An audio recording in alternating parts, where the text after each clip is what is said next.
Selamat datang di channel Alur Donghua. Sebelum menonton, silahkan subscribe, biar Mimin tambah semangat update-nya. Lingkaran cahaya berkembang biak dari bendera formasi ini sebelum membentuk bola cahaya besar yang melindungi di dalamnya.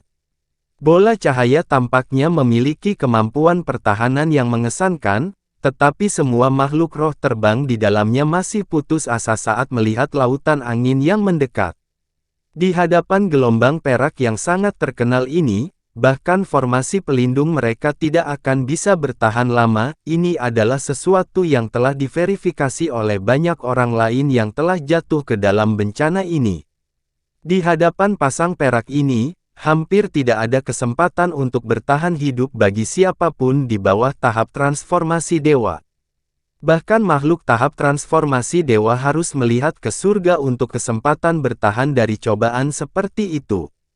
Satu-satunya makhluk yang bisa menyelamatkan begitu banyak sekaligus adalah makhluk latte spatial tempering atau tahap body integration, tetapi kemungkinan makhluk yang begitu kuat secara kebetulan melewati area ini saat ini hampir nol. Kelompok itu dipimpin oleh seorang pria dan seorang wanita. Keduanya berada di tahap akhir jiwa baru lahir. Keduanya membahas situasi dengan panik, tapi jelas dari ekspresi tegang mereka bahwa diskusinya tidak membuahkan hasil. Pada titik ini, gelombang perak hanya berjarak sekitar 10 km, dan akan membanjiri mereka dalam sekejap.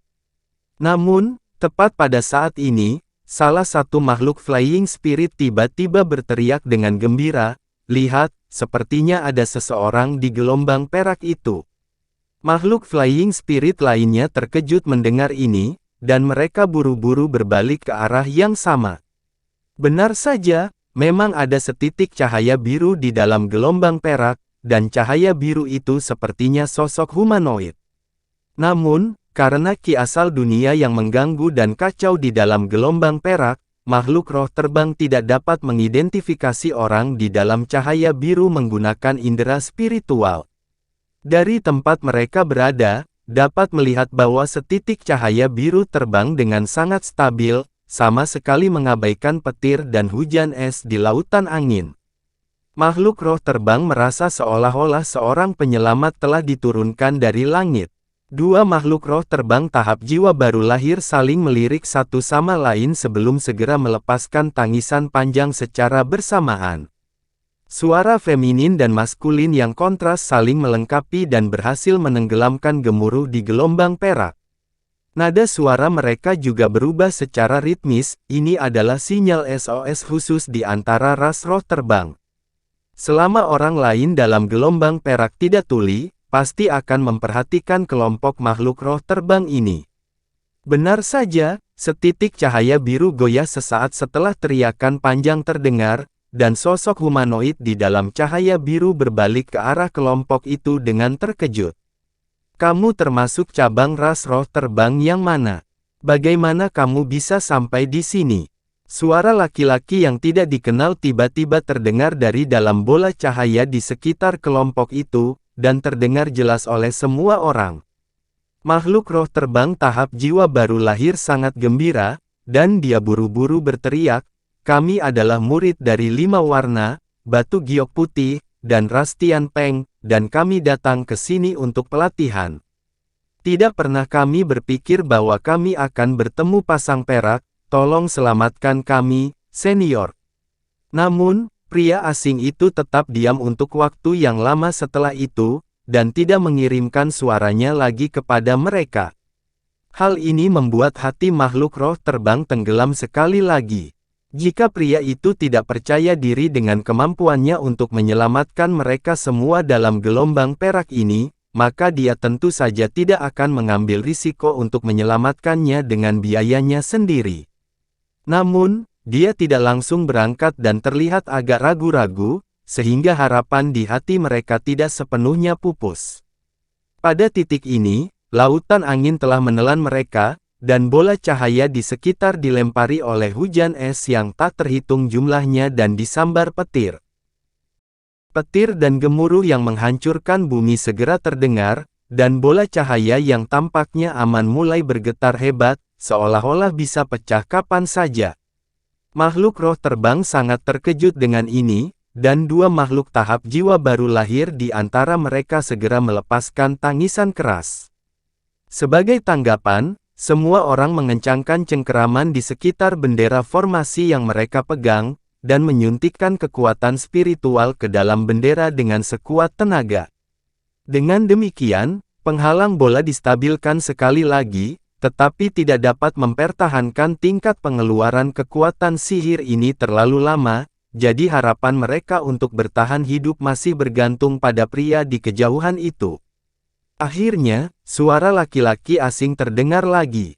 Baiklah, mengingat ada makhluk Tian Peng dalam kelompokmu, aku tidak bisa hanya berdiam diri dan menonton. Aku akan membawamu keluar dari tempat ini. Makhluk roh terbang secara alami sangat gembira, namun sebelum memiliki kesempatan untuk mengirimkan suara mereka sebagai tanggapan, petir yang sangat keras tiba-tiba terdengar dari atas. Baut petir tebal melintas dengan keras sebelum terjalin untuk membentuk formasi petir perak yang memiliki diameter lebih dari 100 kaki.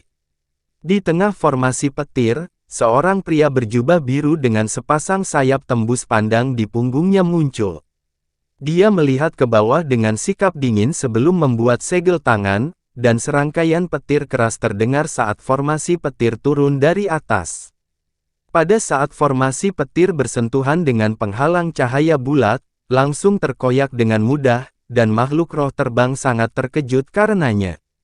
Sebelum memiliki kesempatan untuk bereaksi, penglihatan mereka benar-benar dibanjiri oleh cahaya perak, dan dilanda rasa pusing sebelum menghilang ke udara tipis dalam formasi petir. Detik berikutnya, guntur yang keras meletus ribuan kilometer jauhnya, di atas bagian lautan yang belum terjangkau gelombang perak, dan formasi petir muncul kembali dari udara tipis. Makhluk roh terbang yang terperangkap semuanya telah diteleportasi ke tempat ini oleh formasi petir. Setelah melarikan diri dari kematiannya, mereka melihat sekeliling dengan bingung sebelum segera berteriak kegirangan setelah menemukan bahwa mereka benar-benar telah diselamatkan. Roh terbang tahap jiwa baru lahir laki-laki sedang menatap pria berjubah biru yang melayang di udara di atas mereka, dan berkata, "Terima kasih telah menyelamatkan hidup kami, senior. Apakah Anda mungkin seorang penatua dari ras Tian Peng?" Dia benar-benar tidak dapat mengumpulkan basis kultivasi pria berjubah biru itu, dan dia segera membungkuk dengan hormat saat berbicara. Semua orang dalam kelompok itu secara alami juga menemukan bahwa penyelamat mereka berdiri di atasnya, dan buru-buru mengulurkan busur hormat juga. Pria berjubah biru itu tampaknya baru berusia 20-an, dan dia menjawab dengan senyum tipis, "Hehe, tentu saja tidak. Hanya saja saya memiliki hubungan dengan ras Tian Peng, jadi saya tidak bisa diam saja dan menyaksikan anggota ras Tian Peng binasa tepat di depan hidungku." Pria ini adalah Han Li, yang akhirnya mencapai wilayah ras roh terbang setelah melakukan perjalanan selama lebih dari 80 tahun. Dia terpaksa mengitari beberapa daerah yang sangat berbahaya, yang memperpanjang perjalanannya lebih dari 10 tahun, dan baru kemudian dia tiba di tempat ini. Tak satu pun dari makhluk roh terbang dalam kelompok itu sekuat itu, tetapi tampaknya memiliki status yang agak penting dalam ras roh terbang. Tahap jiwa baru lahir perempuan di antara mereka memiliki sepasang sayap 5 warna, jadi dia jelas anggota ras 5 warna, dan dia berkata dengan hormat, "Bagaimanapun, kami berhutang nyawa padamu. Apakah Anda dapat memberkati kami dengan pengetahuan tentang nama Anda yang terhormat? Kami pasti akan memberi tahu tetua kami tentang hal ini sehingga mereka dapat berterima kasih atas tindakan Anda." "Tidak perlu berterima kasih padaku, kebetulan aku melewati tempat ini, dan itu adalah tugas sederhana bagiku untuk menyelamatkan kelompokmu.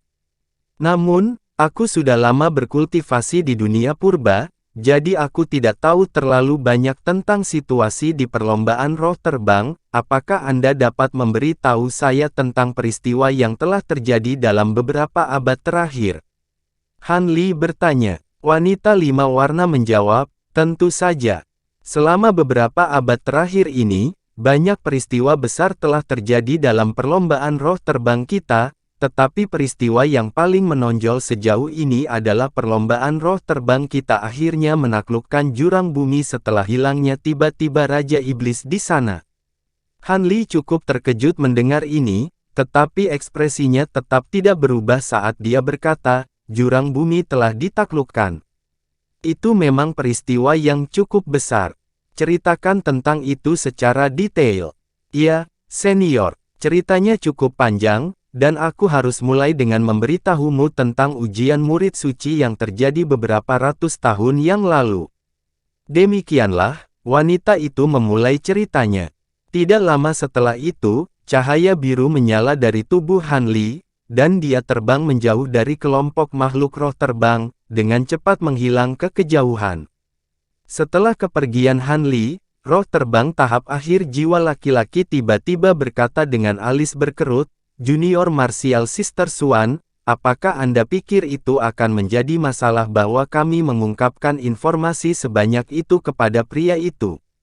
Apa maksudmu dengan itu, Kakak Mian? Wanita 5 warna itu bertanya dengan sedikit terkejut. Pria itu ragu sejenak sebelum menjawab, hanya saja senior itu tidak pernah memberi tahu kami namanya, dan tidak ada dari kita yang pernah melihatnya sebelumnya, jadi dia mungkin bukan anggota perlombaan roh terbang kita. Tentu saja tidak. Senior itu jelas juga memiliki sepasang sayap roh, dan dia muncul di area ini, jadi bagaimana mungkin dia tidak menjadi anggota perlombaan roh terbang kita? Orang lain dalam kelompok itu membalas. Memang, senior itu menyatakan bahwa dia memiliki beberapa ikatan dengan ras Tianpeng, dan dia mampu mengendalikan petir, yang merupakan salah satu kemampuan khas dari ras Tianpeng. Selain itu, jika dia benar-benar seorang penipu yang mencoba untuk menyusup ke perlombaan roh terbang kita, lalu mengapa dia menyelamatkan kita? Jika dia hanya ingin mengumpulkan informasi dari kita, maka dia akan membunuh kita sebelum kepergiannya sehingga kita tidak akan menyebarkan berita tentang pertemuan ini. Saya pikir Anda sedang sedikit terlalu paranoid, Kakak Mian, kata wanita 5 warna dengan senyum acuh tak acuh. Pria itu masih belum sepenuhnya yakin, tetapi dia memaksakan senyum di wajahnya dan mengangguk sebagai jawaban.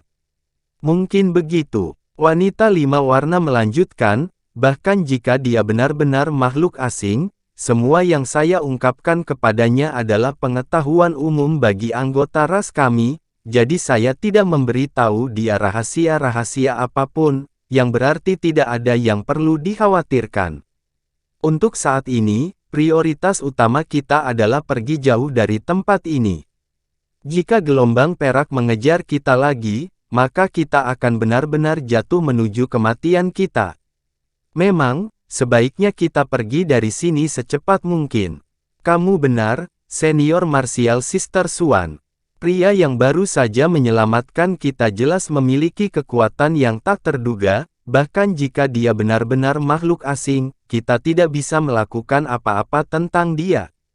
Kita harus fokus untuk memastikan keselamatan kita sendiri. Makhluk Flying Spirit lainnya menimpali, dan beberapa dari mereka bahkan mulai melihat sekeliling dengan ketakutan di mata mereka.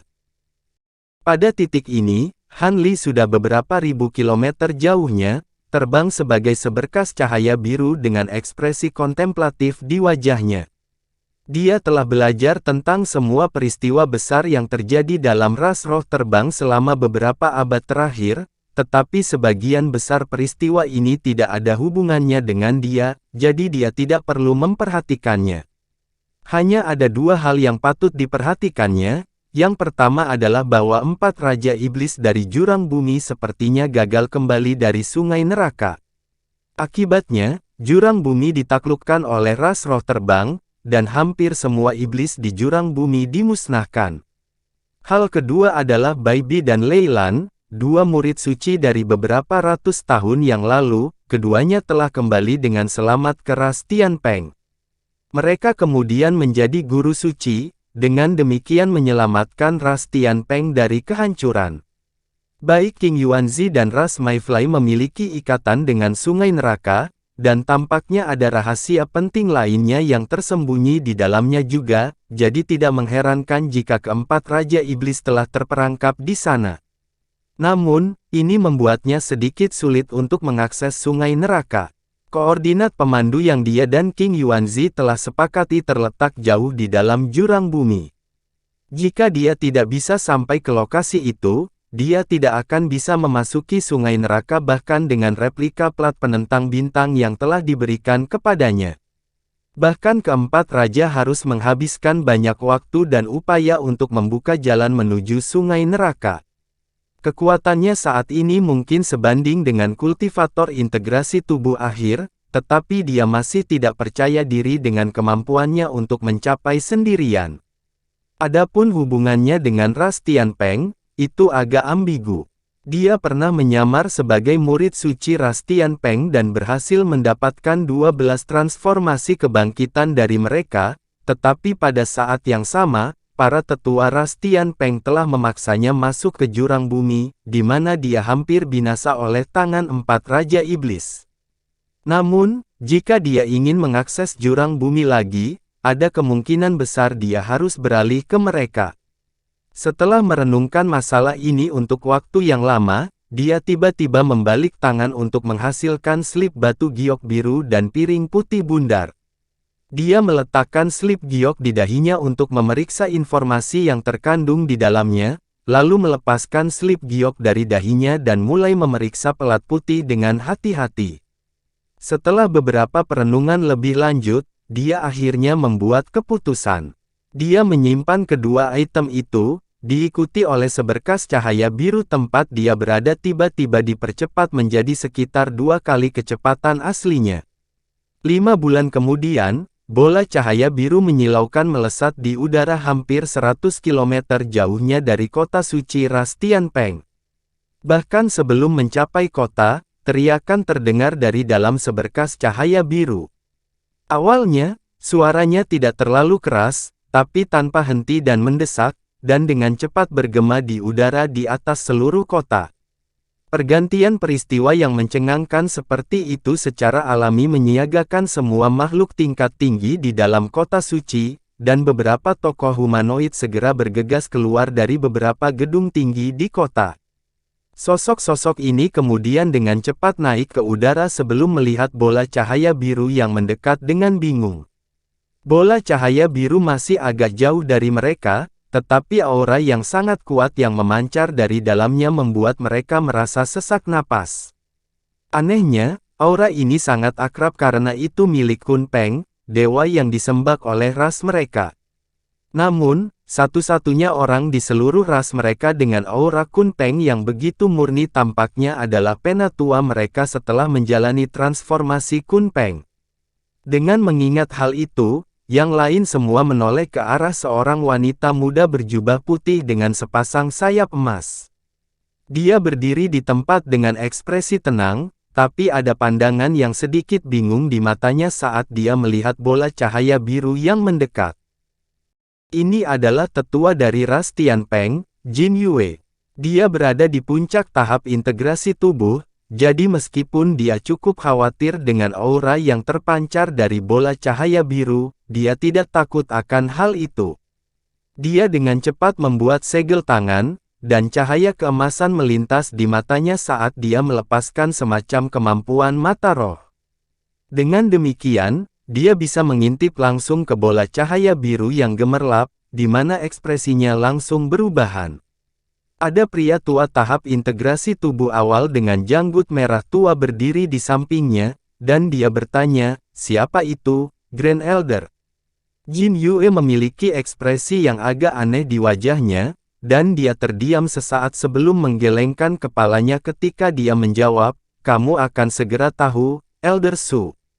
Penatua Su secara alami tidak dapat mengajukan pertanyaan lebih lanjut setelah mendengar ini, dan penatua tahap integrasi tubuh lainnya juga tetap diam saat mengalihkan perhatian mereka ke bola cahaya biru yang mendekat lagi.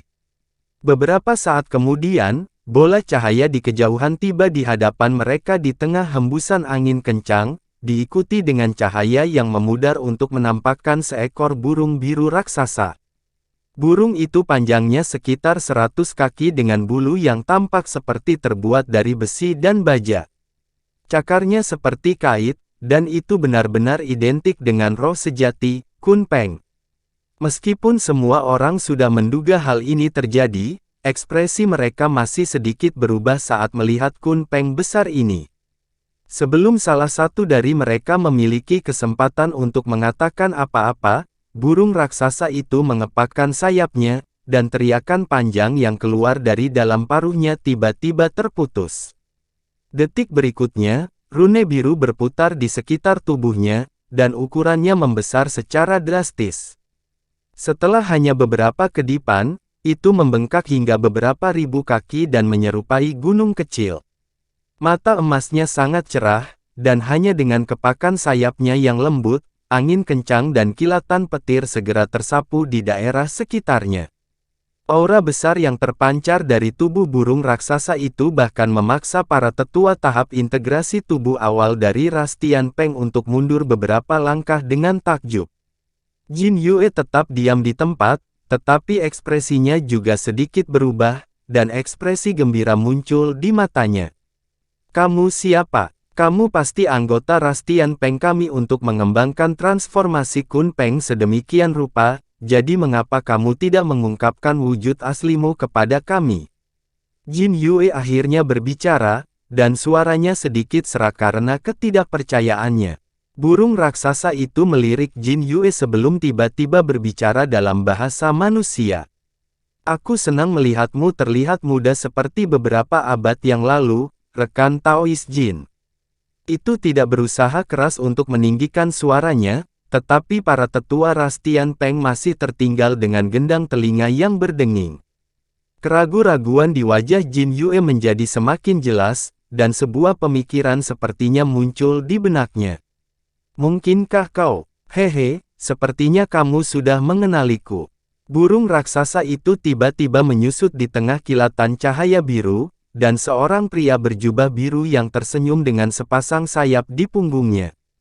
Sebelum Jin Yue memiliki kesempatan untuk mengatakan apapun, penatua Su dan wanita lain dalam kelompok itu berseru serempak, "Tidak mungkin." "Salam, tetua." Pria berjubah biru itu secara alami adalah Han Li, dan dia menoleh kedua tetua sambil tersenyum sambil menangkupkan tinjunya untuk memberi hormat. Tetua ras Tianpeng lainnya masih belum tahu apa-apa, dan salah satu bertanya, "Apakah Anda mengenali pria ini, Saudara Su? Apakah dia anggota ras Tianpeng kita? Jika demikian, mengapa kita tidak pernah mendengar tentang orang dengan kekuatannya di ras kita?" Namun, penatua Su dan wanita itu tampaknya terlalu terkejut untuk menjawab pertanyaan-pertanyaan ini. Kembali ketika Han Li terakhir berada di ras Tianpeng, para tetua lainnya sedang menyelesaikan misi di tempat lain, jadi mereka tidak mengenali Han Li. Adapun Jin Yue dan dua tetua lainnya, mereka telah berasumsi bahwa Han Li telah binasa di jurang bumi, namun bukan hanya dia masih hidup, dia telah melepaskan transformasi Tianpeng yang menakjubkan dan menjadi ras suci juga, bagaimana mungkin mereka tidak heran? "Jadi itu benar-benar kamu, rekan Taois Han. Sepertinya kamu telah menemukan beberapa peluang ajaib di jurang bumi untuk mencapai ras suci begitu cepat," kata Jin Yue akhirnya, dan suaranya jauh lebih tenang. "Aku memang menemukan beberapa peluang di jurang bumi, tapi itu tidak ada hubungannya dengan basis kultivasiku saat ini. Sebaliknya, aku hampir binasa beberapa kali di hadapan 4 Raja Iblis di sana," desah Han Li. "Begitukah? Bagaimanapun, saya harus memberi selamat kepada Anda karena telah menjadi makhluk ras suci. Saya tidak pernah mendapat kesempatan untuk berterima kasih atas usaha Anda beberapa ratus tahun yang lalu. Ayo kembali ke kota. Saya anggap saja kamu tidak menyebabkan keributan seperti itu hanya karena kamu ingin mengobrol dengan kami, kan?" Jin Yue tiba-tiba berkata sambil tersenyum. "Memang, aku punya sesuatu untuk didiskusikan denganmu, rekan Taois Jin," Han Li mengakui sambil tersenyum. Tolong ikut aku, kalau begitu, rekan Taois Han, kata Jin Yue sambil membuat gerakan tangan yang mengundang. Semua tetua ras Tian Peng lainnya masih benar-benar bingung, tetapi tidak ada yang berani mempertanyakan penilaian Jin Yue, jadi tidak ada yang mengatakan apapun. Han Li hanya tersenyum sambil mengikuti wanita berjubah putih itu menuju kota suci. Tetua ras Tian Peng lainnya bertukar pandangan bingung sebelum juga mengikuti di belakang. Keributan yang diciptakan Han Li sebelumnya telah menarik perhatian dari makhluk Tian Peng tingkat tinggi yang tak terhitung jumlahnya di kota, tetapi melihat semua tetua telah muncul di luar kota, tidak ada Jenderal Roh dan Jenderal Roh Agung dari ras Tian Peng berani mendekati. Dengan demikian, mereka hanya bisa melihat dari jauh. Namun, mereka terletak terlalu jauh, dan Jin Yue telah memasang pembatasan isolasi suara di daerah sekitarnya, sehingga tidak dapat mendengar apapun. Yang mereka lihat hanyalah burung biru raksasa telah berubah menjadi seorang pemuda, yang tampaknya adalah anggota ras Tian Peng mereka. Dia kemudian berbicara dengan para tetua sebentar sebelum mereka semua terbang kembali ke kota. Karena itu, tidak ada yang tahu apa yang sedang terjadi. Dengan demikian, Han Li memasuki kota suci dengan tenang dan terkumpul di depan mata makhluk Tian Peng yang tak terhitung jumlahnya. Hanya setelah beberapa lama, semua makhluk Tian Peng ini bubar dengan bingung dan melanjutkan aktivitasnya.